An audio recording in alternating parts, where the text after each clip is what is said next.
second chance in the game.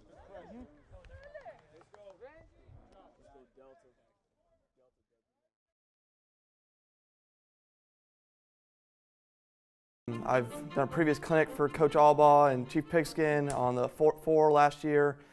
This year I kind of wanted to go in depth in our special teams, more specifically in the special teams development side, especially the development stuff we're doing this off season to kind of fix a special teams unit that has underperformed the past several years. Kind of a little bit on my background. I just finished, I believe, my 8th or 9th year coaching. I started off Granville Middle School and spent 2 wonderful years there before moving on to my alma mater at Lakewood High School as a freshman head coach. And then from there, I've been an assistant coach at a couple places. Was previously the defensive coordinator at Marion Elgin High School. And this past season, I got hired in May and became the co-defensive coordinator and defensive backs coach at Fairborn High School. After our season last year, our head coach resigned and we hired a new head coach, and upon his hire, I requested to become the special teams coordinator. I wanted to fix a unit that had struggled both kicking, covering, and doing various other special teams over the past several years. As a result, he named me the running backs coach and special teams coordinator, and I'm going to kind of show you what we've done this offseason to improve our special teams. A little bit about Fairborn real quick. Fairborn is 20 minutes east of Dayton. It is a Division II school in our state. There are 7 divisions, with 1 being the biggest, 7 being the smallest. We have roughly 440 boys in our building, about roughly 1,000 kids, give or take. We're in a new league next year, the Miami Valley League. It's pretty much the exact same league, about substituting with 2 teams. The school's last winning season was 2011. Historically, Fairborn High School has not been very successful. They've only had, I believe, off the top of my head, 5 winning seasons in their history. And there's a lot of factors going on that based off size level, academics, a variety of things have led to that, and our new head coach and his staff are trying to fix that and establish a winning program here at Fairborn. Last year we had 45 kids. Our opponents on average had 65, and in our new league that would be roughly the same, give or take. Our opponents average would probably be about 60, 65 kids. We'll have probably between 40 and 55. At least from a depth standpoint, we will have less depth, and that's why I believe what I'm talking about today is so important. Why special teams? For me, the reason I love special teams, it allows me to work with everybody on our team. When I was the defensive coordinator at Elgin or the co-defensive coordinator last year, whether it be a big school or a small school, you're kind of limited with some of your involvement with some of the kids. Being a special teams coordinator, you work with everybody. I mean, you have six different units that you can work with kids, and there's different techniques, different sizes for kids. I get to work with everybody. I get to interact with everybody. As somebody who wants to be a head coach someday, it is something I really enjoy. I like being involved with everybody. I love building relationships with kids. Another reason special teams is, on average, it counts for 15 to 25% of snaps for a team in the year. For us, it was 17.5% of our snaps last year were special team snaps. A lot of them were kickoff, return, and punt. It's something, one of my big focuses off season is fixing our punt and our kick return. They did not perform to where we need them to perform. Another reason why special teams is high school and middle school teams don't spend a lot of time on special teams. I can say from personal experience at some of the schools I've been, we don't spend a lot of time on special teams. You get a couple pre-practice drills here, or it's, what would I say? It's just an afterthought. It's, we're going to line up and punt, we're going to go through our lanes, we're going to run it live a couple times, we're going to throw a fake in there, and that's all we're going to do for special teams. There's not much of special team circuits like there needs to be. We have to get in depth, and I think fundamentals, and if you've watched my 4-4 presentation last year, I am all about fundamentals. And anytime I can work with fundamentals, that is a benefit to us. Also, special teams dictates a large amount of field position. One thing that has driven me crazy over the years is the fact that when kids don't catch punts and then the ball bounces 10, 15, 20 more yards, and that's 2, 3 extra first downs our offense now has to get. It's a huge, huge difference. And kind of when I show you kind of our stats from last year, you'll see kind of the field position disadvantage we were at last year. And then another thing, and kind of I think one of the most key important things of special teams is it leads to massive momentum changes. And I'm going to show you a clip here from our last season in a game that we were up in and how it kind of swung the tide. This is from week 4. We just scored. We're up 14-8 against Piqua. There's 3 minutes and like 5 seconds left, and we're feeling good. Actually, the first time we've led all season.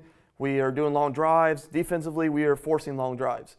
The scoring drive that Piqua had up to this point, I think, was like 13 plays. And so we score. We're excited, and then this happens. Kick off. Good. For us, that was a solid deep kick, and then it opens like the Red Sea. Missed tackle by our kicker, and he gets tackled down at about 11-12 is where they spot it. And then kind of to lead on where that went from there is defensively we held them to an extent, but with about minute 4 left on the clock, they score. It's 14-14 at half. They get the ball to start the second half. We force a long drive, but they score. We don't score again. We end up losing the game 29-14. There's a lot of things that went wrong as kind of the game went, but I can vehemently say that this was a game changer before half. A long kick return and a score changes you from, we're in this game, we have a shot to win, to, this is kind of like how it's been the rest of the season. And that's kind of what happened. I can honestly say that was probably one of our top 3 defensive games of the year, but because of momentum and just because of inconsistencies, we lost that game. Kind of a little more depth on us last year before we get into what we're doing to fix these things is what we were good at last year. Punt-wise, really we weren't good at much except for we pinned our punts inside the 20 about 4 times, and we didn't allow any returns for TDs. It's not great, but it was acceptable. Punt return, when we caught our punts, we did good. We got 13 yards of punt return, and we blocked one. Our punt return wasn't bad last year. It was fairly consistent, but as long as we caught the ball. Kickoffs, we didn't allow any returns, but as you saw there, we had some big gashing plays on our returns. And then our kickoff return and our PAT were both in areas of needs of improvement. And when I say needs of improvement, here's what we needed to improve. And this is kind of my focus this offseason and this summer and this season to fix it. And a lot of things I'm doing now is to work on the fundamentals and various other things to fix these issues. In terms of punt, we got one of our punts blocked. Our opponent's averaged an 11.3 yard return. Our net punt was 24 yards return. So essentially, we might as well just throw the ball or ran a play because a 20-yard difference in high school isn't much. Our hang time, and this is part of the reason why our net punt was so low, it was only about 3.25 seconds. That's not enough for your coverage team to get downfield. And then we also had 2 bad snaps / fumbles that lost us 52 yards on the season. When you're losing 26 yards on punt, you're putting your defense in a bad position, and it's just not a good situation for anybody. On punt return, we only fielded half the punts we could have caught. You're limited on what you can do at that point. It's a lot of that ball bouncing an extra 10, 15, 20 yards. It's lost field position that you could have had. Even if they would just fair caught it, we would have been in a lot better position. Then we fumbled one of our punt returns. That can't happen on special teams. You cannot turn with the ball. You're getting the ball essentially for free. You can't give it right back to the opponent and let them go down the field and score again. On kickoffs, our opponents averaged 25 yards a turn. They were starting at 30, 35, 40 every week. again, that's, as somebody who was the co-defensive coordinator last year, that's not a great spot to always be starting in the middle of the field. It kind of puts us and eliminates some of the calls we can do, and it kind of opens up their playbook a little more for what they can do. And then when we kicked onside, we only got 16% of them. If you're going to kick an onside, your percentage has to be higher than that. Kickoff return-wise, we averaged under 12 yards of return. So we might have been catching the ball at the 15, the 20, because we didn't face a lot of great kickers last year, but still we were only starting at the 25, 30, 35, whereas our opponents are starting at close to the 50. And then we fumbled 5 times on kick return. Now a lot of those we got back, but the ball can't touch the ground. And then we only recovered 50% of the onsides that were kicked to us. And a lot of the ones we didn't get is because we weren't disciplined in what we were doing, and we were too worried about getting depth and trying to block instead of focus on where's the ball going. And then PAT field goal, we only made 22% of our PATs. Now we didn't kick a lot of PATs. After a while, we just kind of went for it.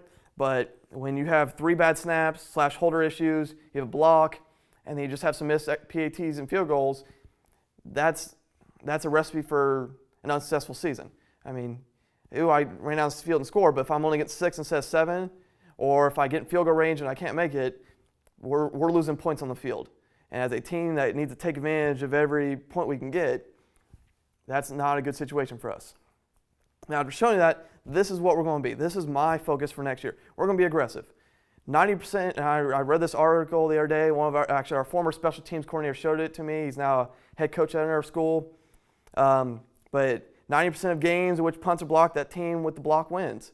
So based off, part of me being a business teacher is I like statistics. I like knowing where numbers are. I like knowing where trends are. If you tell me 90% of the time I block a punt, I'm going to win the game. As a person that studies the game, I'm going to go for the block instead of the return. At that point, if I don't get the block, I'd be happy with just a fair catch. And that's kind of the mentality I'm going into with next season. Next is be disciplined. Special teams is probably the hardest thing to coach in high school because you got, especially at smaller levels or schools that haven't been successful, you got to get kids to buy in, especially your athletes. Like a lot of times your athletes want to take that rest on that special teams play, or they're like, or even at a school my size, we're like, I'm just an offensive player. No, you are going to buy into the team. So one of the things I have focused on heavily, and I'll kind of get to towards the end of my presentation, is getting kids to buy in. You have to get kids to buy in special teams because it's a big part. And as I said, it's 17% of our snaps last year. On average, it's 15 to 25% of snaps. There's that old quote, I forget who said it, but offense is a third of the game, defense is a third of the game, special teams is a third of the game. If it's a third of the game, you got to get kids to buy in. Next is do your job. As I just said, one of our big problems last year was leaving early, and that's why we didn't get onside kicks. We have to maintain blocks, and as you kind of saw with that clip from Piqua, lane responsibility is a problem. We had 2 major lane errors there where one of our downfield cover guys ducked inside and opened a hole, and then one of our safeties over top, he didn't go over top like he's supposed to, creating a lane. Now, he still made the tackle, but instead of making the tackle at the 40, he made the tackle at the 15. And that's a huge difference. If that would have got stopped at the 40, maybe they don't score it before half. I mean, our defense was playing pretty good overall in the game. We were forcing them to have long drives. Every score outside of that score after the kickoff return, all their drives that scored were over 12 plays. And I think if we could have forced them into another 12-play drive, they would not have scored before half. And then kind of one of my big pet peeves, just whether I'm coaching offense, defense, special teams, is being fundamentally sound. I don't care how athletic you are. If another team is more fundamentally disciplined than you, they will either be able to compete with you or beat you. And I think some of the best teams in our state are teams that are fundamentally sound. Anytime I watch any of our schools in our state, in our conference, they are the most fundamentally sound teams. The good teams I've been a part of, whether it be at Elgin or Granville, because we've been at fundamentally sound. And when I say fundamentally sound, I'm talking about ball security. No more fumbles on kickoff, no more fumbles on punt return. Blocking, we got to be fundamentally sound going for blocks. You got to have good protection for when we're protecting, and either when it's return or it's for our punt. And we're going to be a shield punt team next year. So the main reason we're a shield punt team is I don't want to get the ball blocked. And to me, systematically and schematically, It's the easiest thing to teach blocking, and it's the best to protect the ball. Next, covering. You have to be a good cover team, and a lot of that comes down to your start and staying in your lane. Kicking, like I said, kicking has cost the school not just last year, my first year here, but prior years. From what I've been told, there's two years before I got here, both years, they lost Tip City by field goal, and that's because we've either missed extra points or we missed field goals. So that's a chronic issue, and I've started working out kickers. I don't really have any clips of that on here, but we've been starting to work on our kicking game and developing kickers.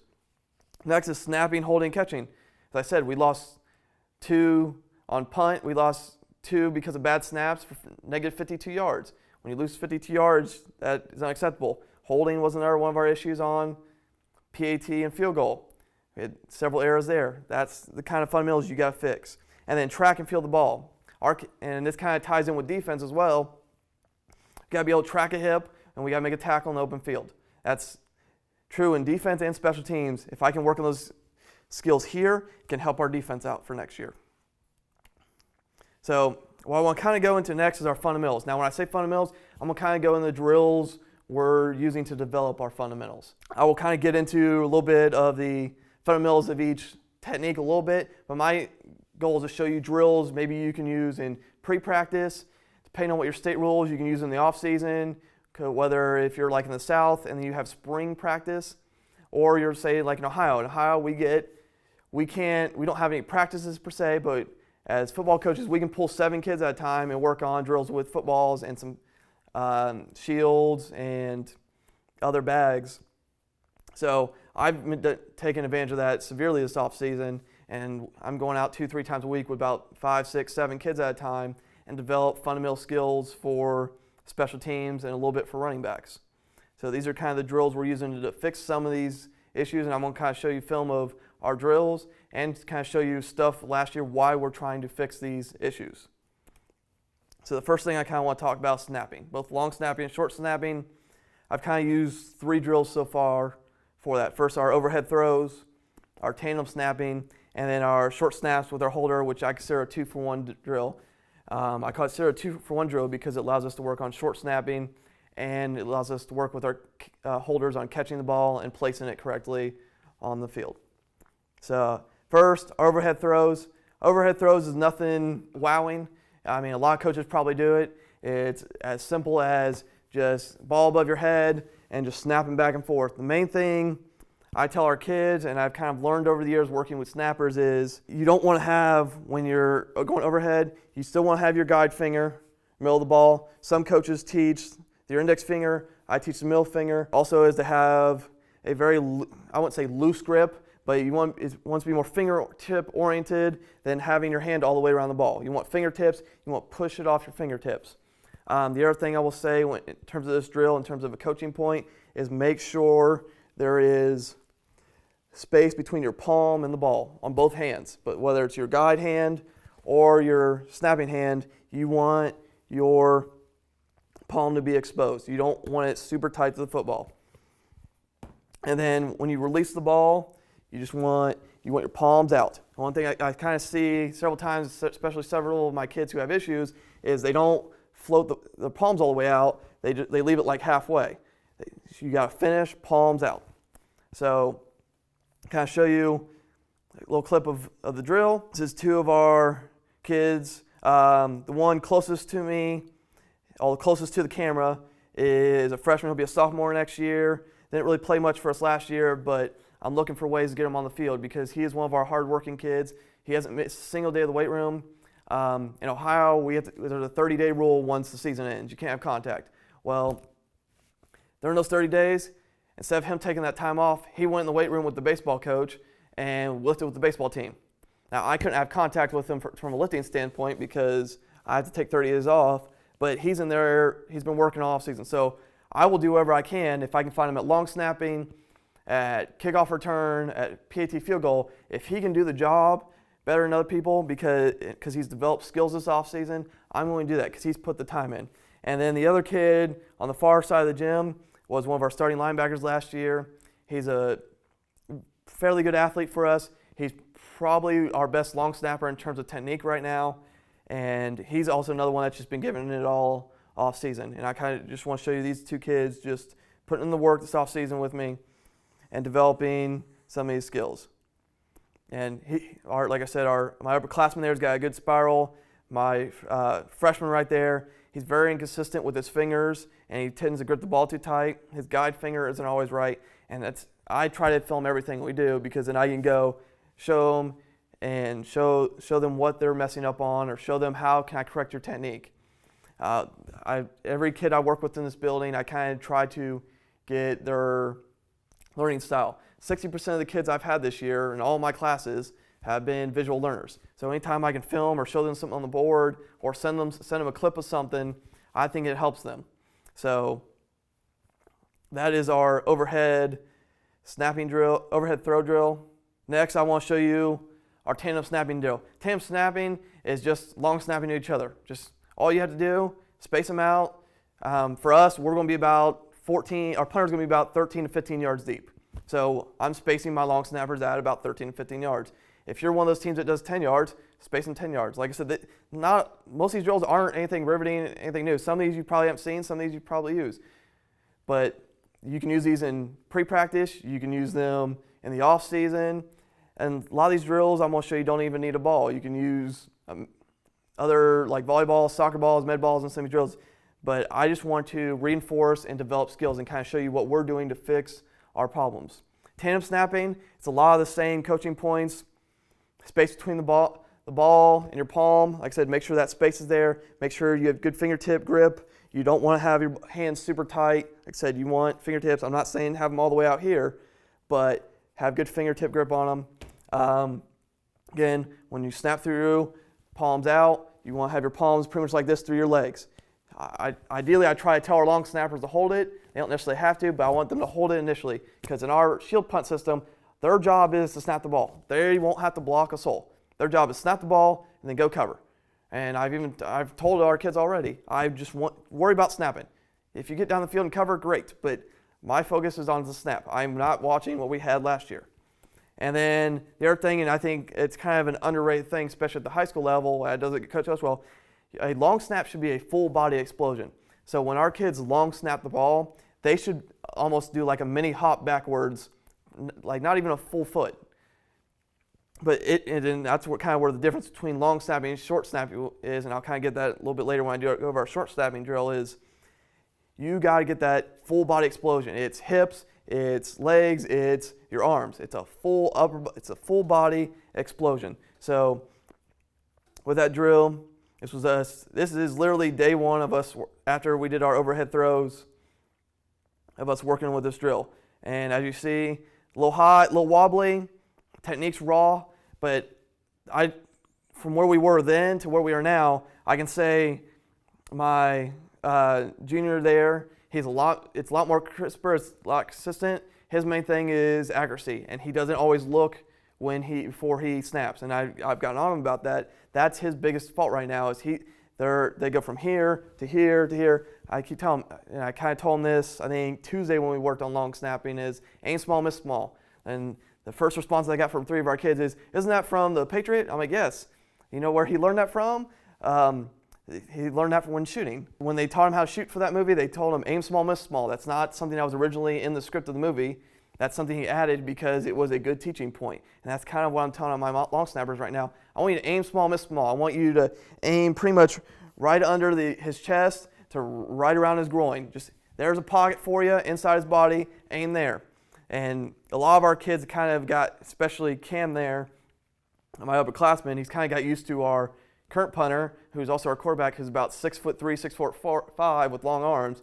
He's got a little bit wider wingspan, but I'm like, if you want to make it easier on our punter, you got to get it right there. Aim small, miss small. So my freshman's main problem right now is he's not getting the full, he's got a couple problems, but his main problem is he's not getting that full body explosion.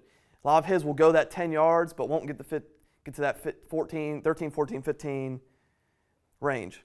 And you kind of see here again, my upperclassman's got good distance on it. They're just a little high, kind of come down to aiming. You see there, it's not really, he doesn't have a good bend in his knees. He doesn't get that full explosion out of his hips.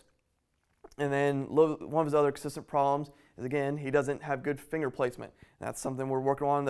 It's already night and day compared to what it was 2-3 weeks ago. All right, next is our short snapping drill. Like I said, this is a 2-for-1 drill for me because it allows me to work on holding and it allows me to work on snapping.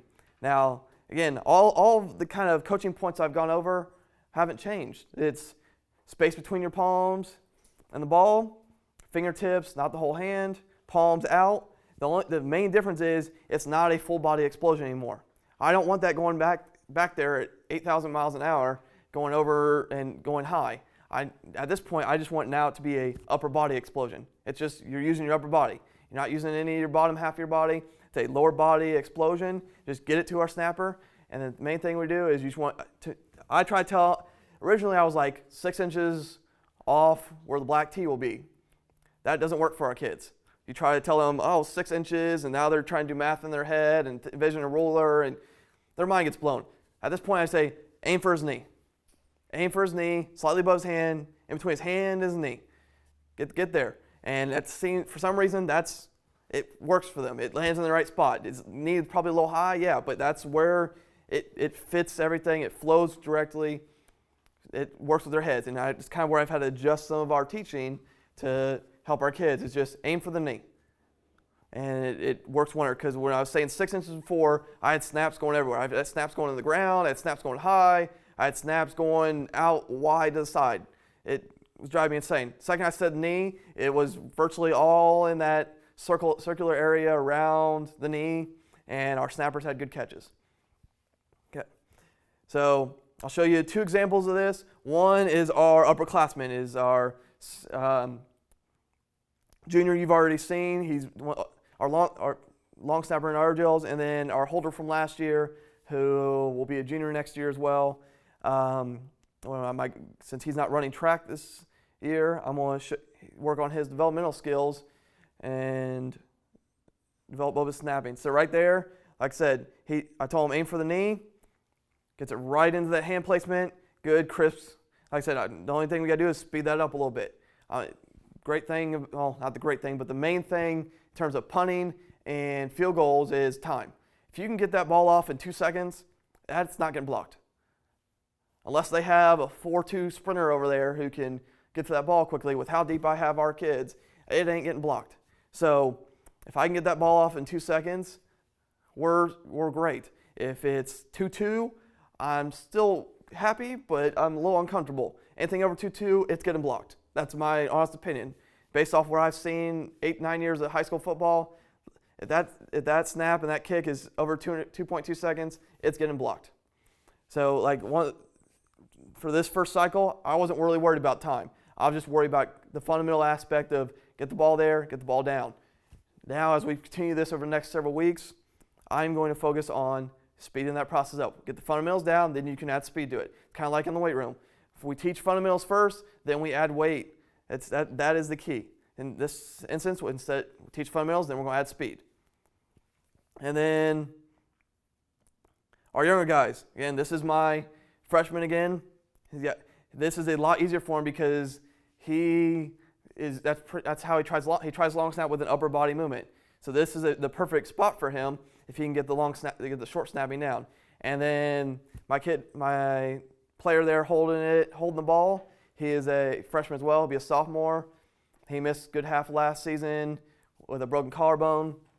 He's one of our other kids that has been there pretty much day in and out trying to develop. He really wants to play varsity ball as a sophomore. And with us running the wing T next year and him being a running back and how many running backs I got possibly returning, that might be a hard spot for him. But special teams, both as a returner, a cover guy, and a holder, that might be a place where he can get on the field as a sophomore. Now, and I kind of fixed this after this clip, but my holder there is a little close, but overall it's a solid, he's got good spin on the ball, good catch. He just needs to get that ball down on the ground quicker. His knee's probably out just a tad bit too much, but the main thing is, like we said, we're working on the fundamentals. We're working on the catching aspect, getting the ball down, and snapping the ball. Like I said, none of this is rocket science, but if I can go every day, take 2 to 3 long snappers out and 2 to 3 holders out, I can get plenty of reps. It comes back down that 1,000 hour rule, 1,000 rep rule is the more reps you can get, the better they will be at those fundamentals and techniques. Well, if I can start that now instead of waiting until June or July, my kids are going to be that much farther ahead and that much better for this upcoming season. So next, I'm going to talk about fielding. Now, when I say fielding, I mean catching the ball. It's that simple. I don't care about returning. I just want you to catch the ball. Focus on catching the ball. I don't know if it's been here and any other place we've been. Anytime I see that ball bounce on the ground, it drives me insane. So I've done 2 drills essentially so far. There's many more I'm going to add as we go on, but the 2 drills that we're going to do is tandem catching and med ball dodge are the 2 fielding drills I've done so far. I kind of got some film for you. The first one, tandem catching, it's not rocket science. It's literally you get 2 players, you grab a football, one throws it in the air, the other one gets under it and catches the ball. Now, in terms of technique, one of the main things I tell is don't get your base too wide. I have kids that literally will be, before the ball snaps, will get their feet so wide that they have no movement. And they have horrible foot. I tell them to keep a good solid base, keep your shoulder width apart. That way, whether the wind carries the ball or your buddy throws it off one way or another, you can react to it. And then the biggest thing that drives me insane is when I watch kids try to catch it like this, here. No, keep your elbows tight. Put your arms out. I'm not saying put your arms all the way out here, but put your arms out to where that ball can come right in and you can just close right on top of it. And that is the biggest thing that needs fixed, especially with our kids. And when we started working on tandem catching, that's the biggest thing we had to fix. And I'm going to kind of show you here in a minute. The clip I put in for this is not a good clip.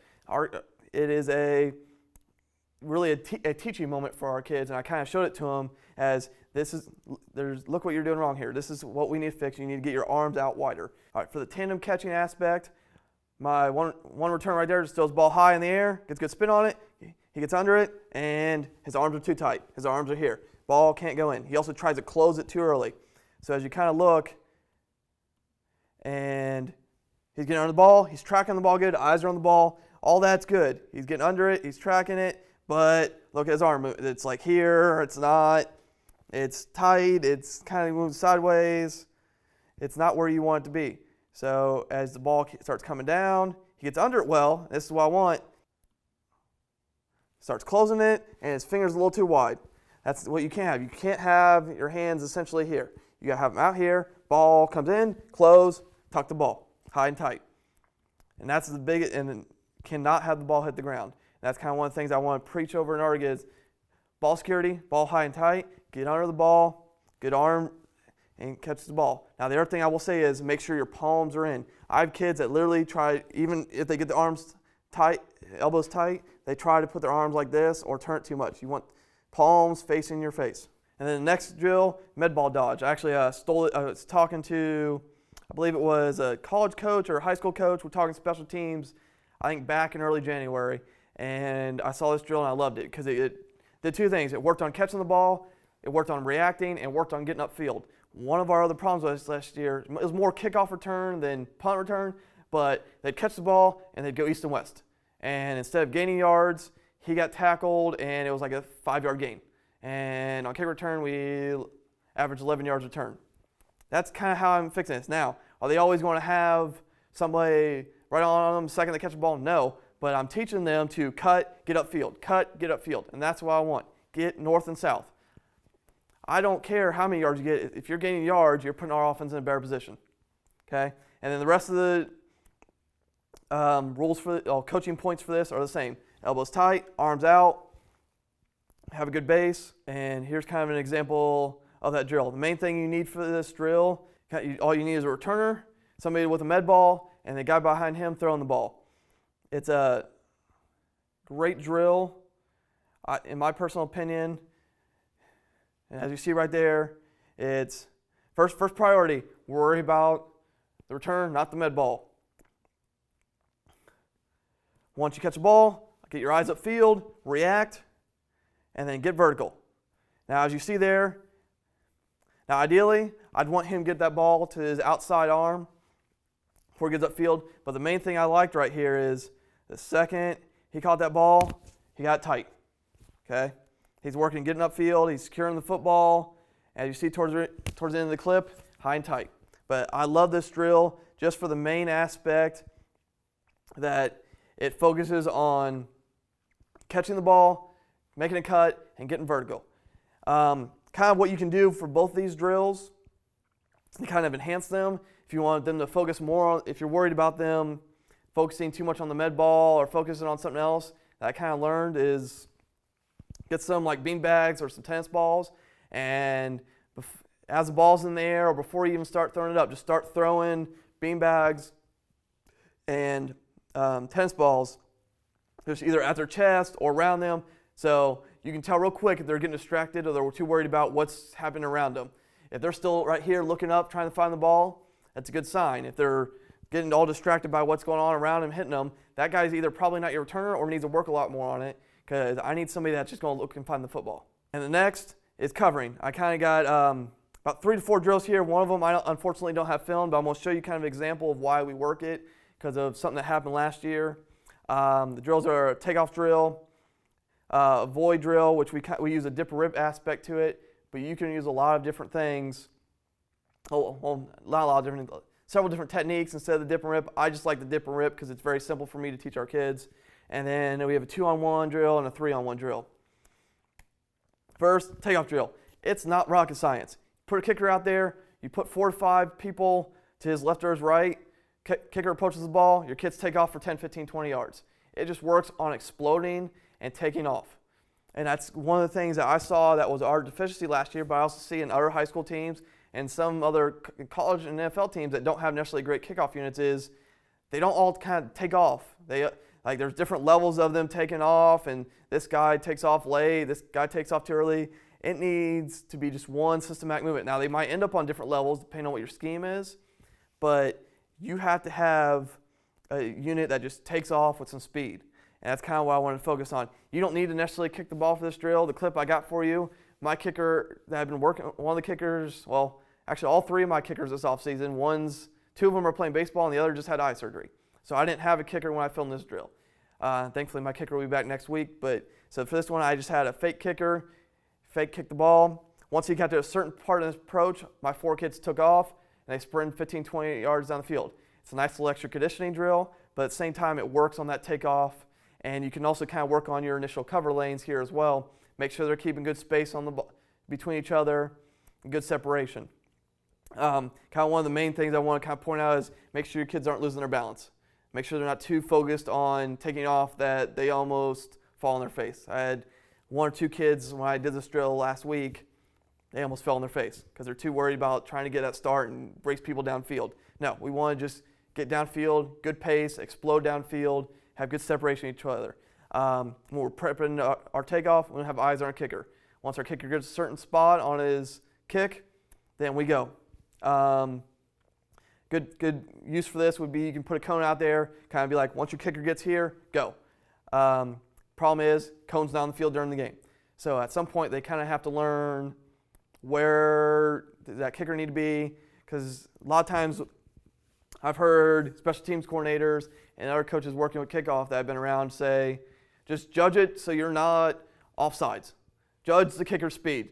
And then I have everybody taking off at a different point. It just looks, it looks undisciplined to me. And to me, undisciplined teams tend not to win football games unless they're extremely, extremely athletic. And even then, they still typically lose in the playoffs. So I think discipline's the key. I want us to look a uniform team. And then the other thing is just, again, focus on your coverage lanes. This is a free time to not only work on your takeoff, but also having good lanes. If you can emphasize that, as I showed you with the Piqua film earlier, that's where we need to improve. We need to make sure we have good, sound lane security. Right here, I got one of my guys filling in. He actually had baseball practice that later day, but he wanted to come down and work stuff. That's one thing I can say about several of our kids. They are fantastic. My guy standing in to be the kicker there had baseball tryouts later that with our baseball team. He wanted to come out and just work some stuff. He's like, he had time to kill until JV practice. And he's like, Coach, I just want to come do some stuff with you. It's like, sure, come on. I can't do too much with you because you're about to start baseball, but here, so you can kind of see these drills and kind of get involved a little bit. That's what I can do for you. And then I just had 4 kids to his right, eyes on the ball. As you see, I have a cone there. Kind of simulate when he gets there now. Does it look perfect? No, because this is one of the first times we're doing this. It's not going to look perfect. A lot of these drills you're seeing today, they don't look 100% great. That's just because this is the first time a lot of these kids are doing it. They didn't do a lot of these drills. When we did do some circuit stuff last year, this is a lot of the stuff we did. And then that's part of the reason why we weren't good at some things. So, and some of these kids, they haven't done it their entire careers. And that's, again, where we need to kind of fix some of that stuff. When we have our clinic for our middle school and youth coaches, and we go, especially, I'm going to give them special team drills. I'm going to make sure they work in circuits or pods so they can develop skills there. So when they get to me, they are in a good position to be successful for our team. So just kind of an example of this drill, our coverage drill. I said fake the kick, good sprint downfield. Ideally, you can make them go as far as you want. I just had them say go about 10, 15 yards. Got yellow cone there, kind of sprint through. Main thing I'll say is some of them get a little too high, get a good knee bend, get low, stay low. Another thing with kickoffs, coverage especially, if you're staying up straight, you're just giving the protection bigger spot to block. So get low, stay low, especially since we do dip and rip, which I'll kind of go over here in a minute. Get low, stay low. Next is our void drill. Standard void drill, a lot of you have seen it. You can find about 700 different versions of this on YouTube, you go out during any of these Glazier or state clinics, you're going to see probably a special teams coordinator or special teams guy go over kickoff drill, and he'll talk the void drill. Void drill is essentially just for your kickoff team, for that front line. You want to void the front line, okay? Make contact with that second line, struck that, and go tackle the running back. It's not rocket science, but it's a good, simple drill, and it's something we were not very good on last year, and some other teams really didn't have to practice this drill on us because we didn't block anybody. So the main coaching point with our void drill is dip your shoulder, not your whole body. First time we did this, I literally had a kid who, instead of dip or ripping, literally just dropped down as he tried to get by somebody. There was no technique involved, he just dropped. And the main thing you want is you want to get that good dip, good rip, and just rip right through. You want to sink your body so they can't get into your chest, okay? And the other thing, and I used to just say, before a couple weeks ago, I would say just replace and get back in your track. Now I say stack the blocker. Kind of learned that from I believe it was the Kent State special teams coordinator this offseason, is stack the blocker after you dip and rip. Second, you get by the guy, get directly behind him and stack him. That way he can't get back in front of you. If you rip by him and then get too wide, he might be able to recover downfield at some point and at least get a piece of you and get in your way. And really, in kickoff return, if you can at least get in peace with somebody or get in front of them, they're probably not going to make the play. A void drill or dip and rip, not a great one. He dips a little too early and doesn't get a good enough side bend in it, but for first time doing it, I'll take it. So gets upfield, got a blocker. I would like him to just get a little lower, get a little bit more dip, get a little bit more rip, and then he does a decent job. It's restacking the blocker there. That's the main thing you need to do. You're just stacking the blocker. Now, there's other things you can do. You can do a little juke fake out of it. You can kind of juke fake with the dip. There's several different ways you can do this, but the main thing is you want to avoid that contact on that first row on kickoff. And main thing, and what I try to teach them is just simple dip and rip. I think most of our kids I can put on kickoff, I can teach them to dip and rip. Some of our kids, if I were to try to teach them to step in and step out or any of that other stuff, it's not going to be pretty. They're going to get blocked. So I think dip and rip is a very simple technique that we can teach and become very fundamentally sound at.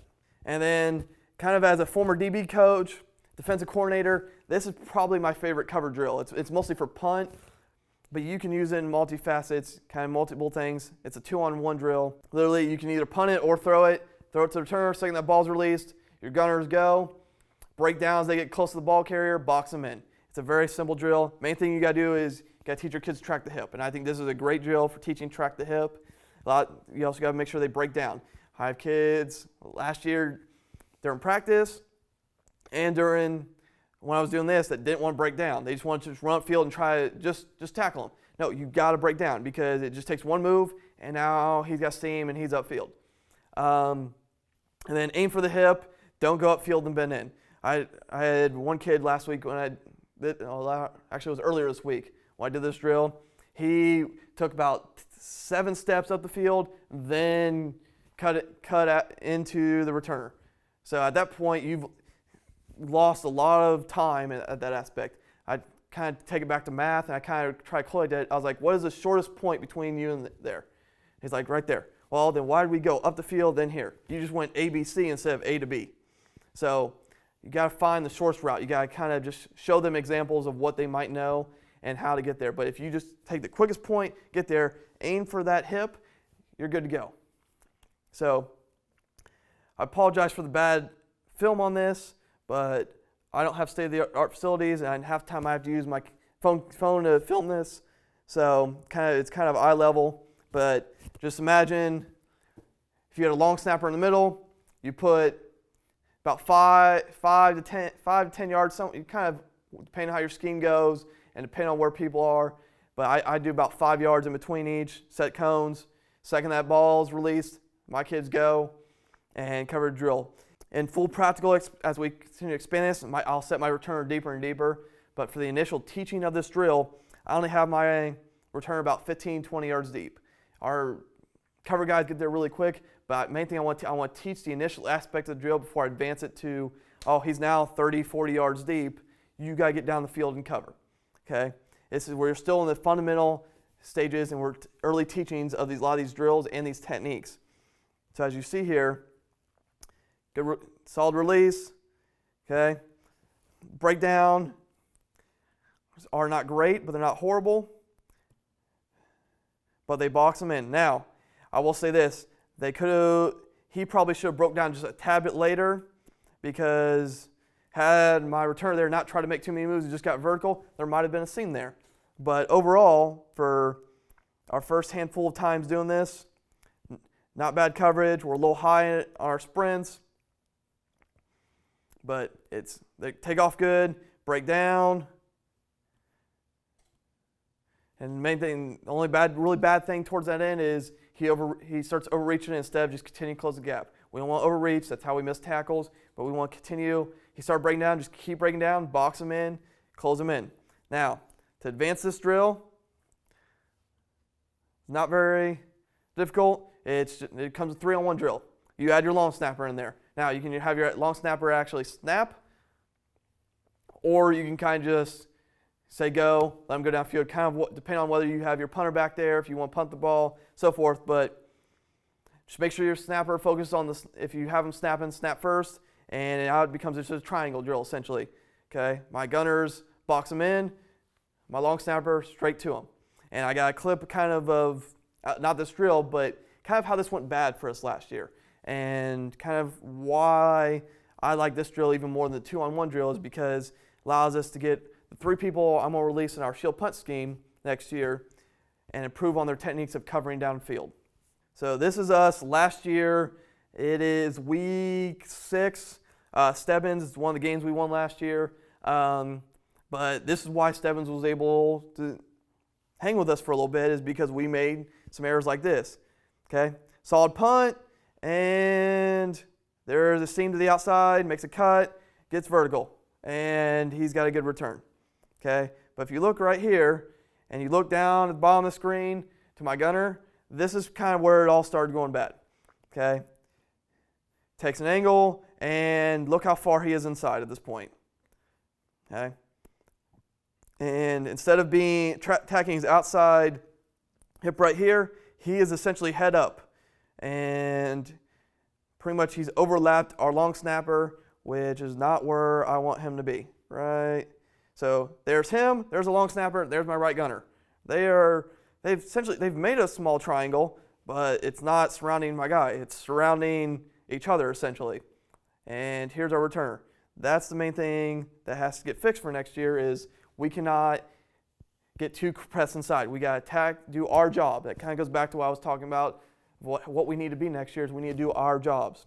And for us to do our jobs is we have to, on our 3-on-1 drill, okay, our gunners have to tack the outside hip, our long snapper tacks straight down the middle of the man. And if they do that, as long as we get fairly decent releases, we should be there pretty quickly and should force either a fair catch or a minimal return. Instead of what should have been, had he attacked the outside hip, probably a 2 to 3 yard return, turns into a 10+ yard return, which puts us in a bad position and puts our defense in a bad position. Next, we're going to talk blocking. Now, I'm not talking blocking as in protecting our punter or protecting our kick return. I'm talking about blocking the football. As I said earlier, 90% of the time when you block a ball in a game, your team wins. I like that statistic. I'm not the smartest person in the world, and I don't make my classes very difficult, so I'm not going to make this difficult. If you tell me 90% of the time something happens, I win something, I'm going to do it. Like if you told me if 90% of the time I pick these numbers and I won the lotto, I'm going to pick those numbers. Same concept here. You tell me I'm going to win 90% of the time if I block a punt, I'm going to start working on blocking the punt. I'm also aggressive. So this kind of fits into my personality as well. So first drill is interior rush. It's not a complicated drill. It's just simulating an interior rush. Okay. Main thing is get a long snapper, get a punter or somebody else to hold the ball back there, and then an interior rusher. You can kind of go at different angles. When I'm first teaching this drill, I'm just trying to get the guys that are going, because I'm going to put 2 guys in the A gap on each side, long snapper. You're either going to block them or they're going straight and blocking the punt. So that's what we're going to start working on. Main thing is eyes on the ball. The second that ball moves, you got to explode. You have to, explosion is key when blocking. Any hesitation, and we're not blocking a punt. I might as well just go create a wall or send everybody else in protection. The other thing is proper hand technique. Okay, a lot of times I see kids that just won't block a punt. They'll just go put their arm up, put one arm up, the other arm's down, or they'll jump and their arms will be like this. No, I want hands out. I want your other hands essentially overlapping the bottom hand, pretty much creating like a cup and getting hands over the ball and blocking the ball. Okay, and the other thing is no false steps. I mean, that's pretty much any position. And football is one of our chronic issues is false stepping, whether it be with receivers, running backs, defensive backs, linebackers. False steps are just a bane of a coach's existence. But if we can eliminate false steps, I can increase my chances of blocking the ball. It's a simple drill to work interior rush, and here, kind of just, I think this was about the first or second day we did this. Kind of that same group of kids I've consistently been able to work with because they're always there and they're always wanting to stay after and work. And anytime I get kids that want to stay after and work with me, I'm going to work with them, especially since we have this 7-day rule. So I got my punter there, probably going to be 10, 12 yards. I got a fake simulated snap. He's got the ball and just sprint work. Now, as you see there, kind of I already talked about, our hand placement is atrocious. But again, this is the first day we're doing it. And it's kind of something we talk about afterwards is we want to get 2 hands out here, not just try to slap down the ball. His explosion is great, and that's something, guy who hasn't played in 2 years for us, he transferred away, transferred back, kind of a spot we're trying to find for him. If I can get him on special teams, doing some interior rush, I'll be happy. His explosion's solid, he's low high, and then we just need to work with the hands. We need to get our hands out here. Like I said, all these clips are not going to be great looking clips. We got kids who haven't done a lot of these drills before, or who haven't had a lot of playing time that we're trying to develop skills and fundamentals for. The way you can modify this drill, and I don't have a film of it yet because I haven't had a chance to, that's kind of on my to-do list for next week is to film this and start this drill is you can add an interior blocker. It kind of depends on what scheme you're seeing. So if those teams got shield punt or any other up back punt system, is you can add a protector about 5, 6, 7 yards for him to dip and rip through. Same thing, eyes on ball, explode, proper hand technique. Now when I say proper hand technique, that's kind of a double-edged sword now is we got to make sure we get a good rip, get our hand low and rip through, and make sure when we get to the ball, we have that good cup, get hands over the ball. Again, no false steps, and then when we dip, shoulder dip, that blocker, we want to get that good shoulder down. We don't want to just sink our shoulders or just get in that full body contact engagement. Unless my block is telling you to pick up the shield guy so somebody else gets open, I want you dipping and ripping through them. And right now that's my focus is dipping and ripping and getting to the punter. And then the third kind of blocking drill we've kind of done, my phone did not save the drills correctly. I kind of got on the loop of it filming the in-between, not the actual drill, is our exterior rush drill. You pretty much just put a long snapper in the middle, set cones 5, 7, 8 yards on each side of the long snapper, and on snap of the ball, he goes and takes his aiming point is where, not where the punter is, where the punter and the ball are going to end up. And I think that's kind of misnomer for some kids. They don't understand that aspect. And when I talked to some kids last year is, no, I'm going for the punter. No, you're not going for the punter. You're going to where the ball is going to be. I don't want you to aim for 15 yards when the punter is going to kick it at 12. You're now behind the punter, and now you're opening this up for fakes, and you're not going to block the punt. Okay, so eyes on the ball, explode on movement, proper hand technique, no false steps, and two where the ball will be, not where the punter is. And the other thing is to and I kind of hear this from some coaches is, well, if you're going for a block, you're going to get personal fouls. Not if you kind of teach, especially because the guy who usually hits them is the exterior guy.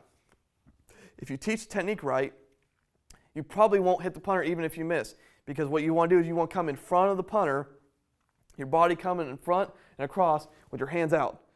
So if you do hit the punter, he's just kicked you in the gut, which means you've probably blocked the ball. So as you come across, you want to come across, come in front, hands out, and block the ball. You don't want to go aim at where the punter is. You want to aim where the foot is and come across at kind of a flat angle towards that end if possible. Now, is that always realistic? No. Some things happen, and that might not be always how it ends up. But in an ideal world, if you got a kid that's fast enough and that's how it times out, that's perfect. And then next, protection. So actual kickoff return protection, because our kickoff return protection, when you average 11 yards of return, was horrible. And I'm going to show you a drill of this past season, and I was watching film as I was putting this together, trying to find the right clips. I saw this clip and I almost cried because it's bad. And so kind of two drills we do is our kickoff return drops and then our kickoff return drops with a block. Now, you're like, oh, how are you blocking without pads? Well, you're going to at least get through the fundamentals of breaking down, getting your hands out, moving your feet. So first, kickoff return drops. Main point is keep your feet moving once they set up, and then good bend in the knees for setting the block. I had kids when I first started doing this drill, they dropped, they set up, and they're standing straight up. They just became roadkill because they're going to get plowed and ran over. Okay, they also have very limited movement because they're high, the legs are tight, they need to get low, bend their knees so they can shuffle laterally and try to make a block. So here's an example of our drill, good return. The main thing is they don't stay in their setup. And it's kind of a coaching point, kind of an error on my aspect when I started talking about the drill and teaching the drill. I didn't explain it as well as I should have. It's once you get down there and drop, break down, break your feet down, chop your feet. Drops aren't bad. They get down there, they hustle, get a good turn back in. Okay, when we turn, we got to set up, we got to get low, and don't want to get our feet too wide, but we want to get a good base. That way we can get into somebody and we can move laterally and get in front of a blocker. Kickoff return, you don't have to get a great block. If you can get in front of somebody, that might be enough of a seam, or that might deter a coverage guy from doing anything. Especially in high school football, especially if you're, say, a lower level school who you got an opposing team with 30 or less kids, and not all those kids on kickoff should probably be playing on the field. Here's another example. Kind of a little bit better example, actually. This was the second group, kind of after I made that coaching point that day of breakdown, solid drops. Main thing is kind of just get lower. That's kind of my main thing. They get good feet chop. They get a decent little base. Their hands are a little tight, but I want them, once they get set up, get down, get low, chop those feet, get looking for somebody to block. And then here's what we do to advance the drill. It's pretty much the exact same thing, except for as they're dropping, I'm sending a coverage guy behind them. So the second they set up, they got to find their blocker and get in front of them. First time we did this, that guy's just running at them. As we advance this drill over the next couple weeks, and probably as we go into April and May, I'm going to tell the returners, drift a little bit to the left, drift a little bit to the right, so that way they have to shuffle their feet and move in front of them. Again, get your hands in the blocker, keep your feet moving. Again, when you get your hands into your blocker, do not hold. I don't know how many holding calls I've seen over 8 to 9 years, but I've seen quite a few on kickoff return. That's just because they try to get into him, get hold of him. No, just get your hands on him, get his way, and move your feet with him, and you'll be fine. Now that same day, okay, break down, and they're there, okay? That's the main thing we want to do is good, decent drop, got returner, turn, and we're low high. But again, that's all stuff we work with. But look, he gets into them, gets his feet moving. That's what we want. We just want to turn, get our feet into them. All right, here's our return from last year. All you need to do is watch the front wall. And I really don't even have to say much. Yeah, it's just, I don't. Here we go, and didn't block a soul, didn't block anybody. Our drops are not very good. Like I said, I was not very involved in special teams last year, but these are what we're trying to fix. Drops are not atrocious, but they're not great either. Again, never sets up. It's too far outside, didn't drop it, and as kind of advanced stuff, we'll drop at angles, especially, and this is where we need to communicate as a return team, right, left, okay? That way we can know we can adjust our drops. But if you kind of just look at this entire front row, not a soul got blocked, and I'll slow-mo this. It's nobody's blocking, one kid that set up, 2 kids, 3 kids that set up, and not much of my guy up here didn't really block anybody, a little bit of a block. As a result, full speed, said there's no protection here. And even if you look at it, right there, like you have 3 guys who've now clustered in on the screen. You could probably get a decent return out of that if you just block one of them into the other 2. But instead, didn't block anybody, and we got about a 8-yard return, okay, because we didn't block a soul. And that's a lot of the reason why I'm doing these drills is to enhance these techniques on things we struggled at last year. Okay, if I can give you a drill to help work this off season on, that to me it says, if you got any drills, let me know. I'm always looking at ways to improve our special teams. So, and the last thing I want to talk to you about is buy-in. Buy-in is something very important to me. If you can't get kids to buy in, then why are we doing this? Like, we want to get our kids to buy into our program. We want to develop them not only as a football player, but as a person. That's my goal as a coach. That's why I started coaching when I was 19, because I wanted to have a positive impact in people's lives. That's kind of how I was raised, and that's what, so you're not going to be able to get to a lot of that if you don't get your kids if you don't get them to buy in. And I'm not just talking football, I'm just talking getting them to buy into your program. And on top of that, then if you can get them to buy into what you're trying to teach them, especially in the special teams realm, you can improve your program. So when I say special teams, it's about creating a buy-in. First thing I want to say is building relationships. As a teacher and as a coach, my whole thing is build relationships, because I know if I can build a relationship with you, I can teach you, okay? I don't know how many kids I've seen over the years that don't work well with teachers and they don't learn anything, because it's just constant headbutting and disagreements, and it doesn't work. And that's one thing that my administration talks about, is about building relationships, and that's something I agree with 100%. You have to build relationships. You build relationships, kids will go through a brick wall for you. They'll do whatever you ask them. They'll probably ask questions, why are they doing this and that, but they will do it at 110 miles an hour for you. Next thing I'll say, creating buy-in, is social media. Social media can be a problem, but it can also be a great tool. And I got 4 pictures on here, is I will use social media all day long to promote our kids. If you're going to stay after with me and work with me, I will that's another reason why I take the video, not only to enhance and show them what they can fix, but if I can get them on there, and for some reason they get all excited when they have clips. I mean, we have a film guy, he'll come out and film our summer practices and put stuff on like little clips here and there on Twitter, and these kids love it.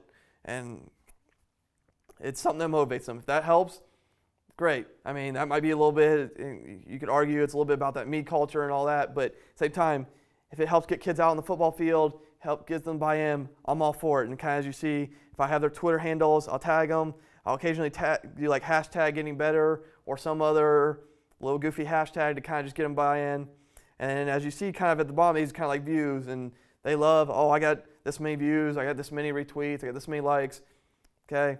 If it gets you to buy in, get you to play special teams, get you to sell out, I'm all for it. Next thing to kind of create buy-in is stats. Kind of when I've done some of these drills and these kids are asking or doing things, I'm kind of like, the reason we're doing this is we had an 11-yard kicker turn average last year. We're like, oh, it wakes them up real quick. especially those ones that want to be competitive, that want to change the culture of losing. That's things that can help. When I say we have a 24-yard net kick, punt, they're like, oh, that's, and then I kind of show them what other schools are doing net punt-wise. They're like, oh, kind of it sets in. Like you tell them how many bat snaps. They don't realize a lot of that until you say it to them, okay? And the last one is NFL, NCAA examples. If I can show them a drill or a clip of how that drill correlates on a football field for college or NFL teams, it helps buy-in. It makes it practical to them. They see another team do it, and it works. And I'll kind of show you an example. I kind of got the video and the tweet. We did that interior block drill earlier this week. That night I went home. I was looking at just punt block videos just because I'm married and we don't do much. So I just look at random YouTube videos of special teams and found a punt block by the Colts from their playoff game with the Chiefs. And I tagged one of my long snapper in it. I was like, does this look familiar? Hashtag impact play. Now, on top of that, they don't realize that the Colts still lost that game. That's besides the point. It shows how it turned a deficit, I believe it's like 21-0 to a 21-7 deficit because they blocked the punt and they scored. You look right here, 17-0. But right here, up the middle, nobody blocks them, snakes through the A-gap, and explodes and blocks the punt, and it gets recovered in the end zone for a score. This is exactly what I sent to my long snapper. I tagged him in it because I know if I tag him in it, all of his buddies who are there and all of our football players who are friends with them, and he'll retweet it. Our film ops guy will retweet it. So our kids get to see it, especially the ones that did that drill. They're like, oh, that looks familiar. And then he messaged me back on there and said, oh, we worked on that today. Exactly. It correlates in their head like, oh, we're working on skills that could help us develop our techniques and make us better. And when a kid sees you're doing whatever you can to make them better, they'll buy into you. The last thing with getting buy-in is when you get buy-in. And how do you know you get buy-in? Well, I get stuff like this I get tagged in this, or when our fellow coaches show me, or when my kids tell me about it, is look what we did. The kids I'm working with kicking has never kicked before, but boy's got leg. We worked field goals and extra point kicking and place kicking probably 3-4 weeks ago. Next day, the picture on your right, that was the next day. Him and his friends went over to the Wright State University, went on their turf field because it's open to the public during set times.